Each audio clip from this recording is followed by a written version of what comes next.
Baiklah, halo semuanya. Pada chapter kali ini berjudul Berburu Sang Ratu. Berada di tempat Lopopia, Evelyn, dan juga Lo. Mereka berdua sedang dengan Sang Ratu masih mencari keberadaan pria petapa. Tak lama Lopopia Evelyn melihat pria petapa tersebut sedang berlari. Lalu Evelyn memerintahkan Ratu Netolpin untuk mengejarnya. Namun saat mengejar, di depannya ternyata sedang ada banyak lumba-lumba sedang berkumpul. Jadi Lopopia Evelyn kehilangan jejak pria petapa tersebut. Tiba-tiba Cengkyum muncul di antara para lumba-lumba dan menyapa mereka berdua. Cengkyum senang bisa bertemu dengan salah satu petapa, yaitu Lo. Tak lama, Cengkyum langsung mengeluarkan gelombang cincunya mengarahkan pada mereka berdua. Cengkyum saat ini akan berburu Sang Ratu Netolpin. Cengkyum langsung melemparkan cincunya, namun Sang Ratu justru dapat melahap cincu tersebut. Mereka semua pun terheran-heran. Di tempat lain, para pengawas ujian yang melihat hal itu juga kaget karena ada seorang penyusup di arena ujian. Tak lama dari pembicaraan tersebut, tiba-tiba lekos para pengawas ujian ditutupi oleh gelombang Shinsu. Namun pengawas ujian Legbearer menyadari bahwa Shinsu yang menutupi lekosnya adalah milik kepala pengawas ujian Rahab. Kemudian Rahab yang melihat Cengkyum bertanya-tanya apa yang sedang dilakukan Cengkyum di arena ujian. Kembali ke tempat Sang Ratu Netolpin. Cengkyum merasa kesal karena serangan Shinsunya dapat dilahap oleh Sang Ratu. Maka dari itu, Cengkyum kembali mengeluarkan gelombang Shinsunya yang banyak, supaya ketika Sang Ratu Netolpin melahapnya kembali, membuat perut Sang Ratu meledak. Saat melemparkan Shinsunya, Ratu Netolpin juga mengeluarkan gelombang Shinsu di mulutnya untuk menyerang Shinsu milik Cengkyum. Lama, Ratu Netolpin maju menghampiri Cengkyum dan menginjak-injaknya. Cengkyum lalu mengeluarkan Shinsunya, membuat keseimbangan dari Sang Ratu tidak stabil dan mahkota hampir jatuh. Sang Ratu menyadari dan menolong Evelyn yang sedang memegang mahkota. Namun mahkota itu kembali diambil oleh Sang Ratu dan dikenakan kembali di kepalanya.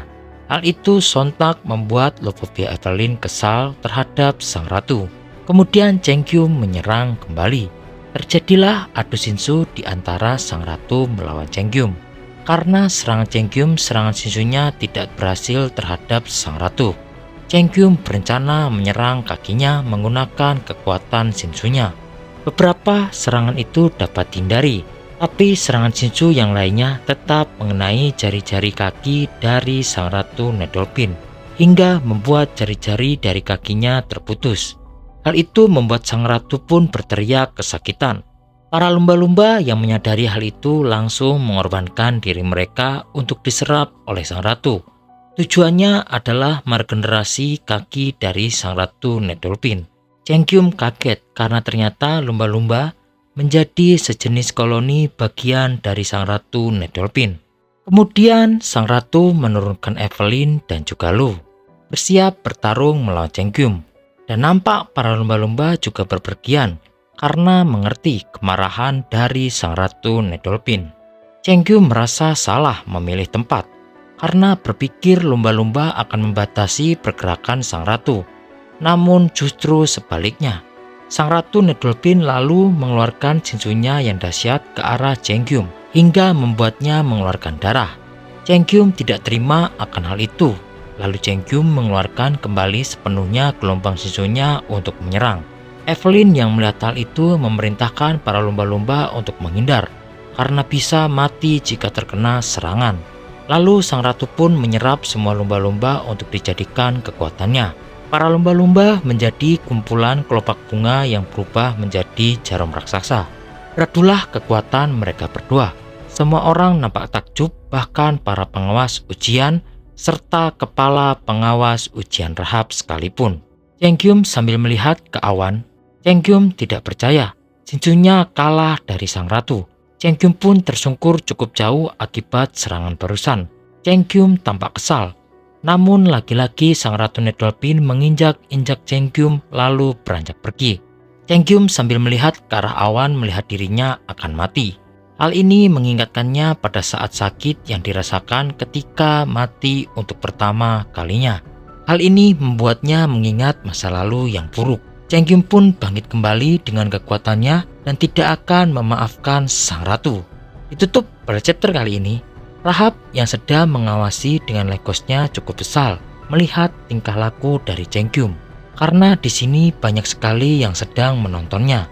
Tak lama Rahab pun menyerang sang ratu Netolpin dengan cincunya dari atas kapal terapung. Semua orang yang menyaksikan serangan itu terkejut.